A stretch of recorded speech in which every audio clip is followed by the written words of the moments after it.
Kau kawan kat nak kecek kau Kelantan ni. Mana? Kau Kelantan ni. Budu. Orang cantik Kelantan ni. Hebat dah. Hok Kelantan macam-macam ada boh. Mu tak tahu deh. Kawan. Ada budu tu, ada kat budu. sana. Tino kat sana hok masih tahu ya.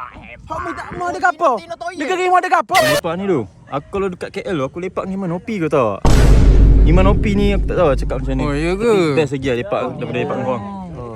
Sawah-sawah tak best lah. Sawah tak pening, tak best. Kau suka bandar. Aku suka Iman Opi. Oh, faham.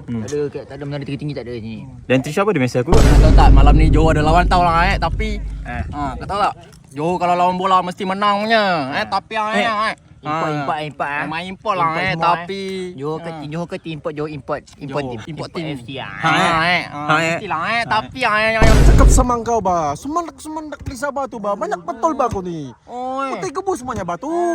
Apa kau ada apa kau?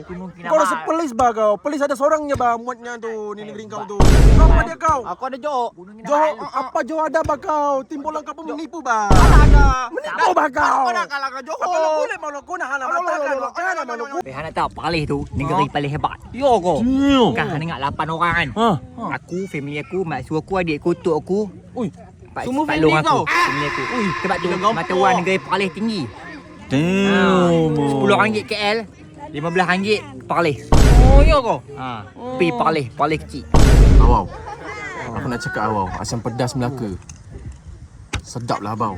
sedap sangat Sedap lah bau. Melaka ada tim bola.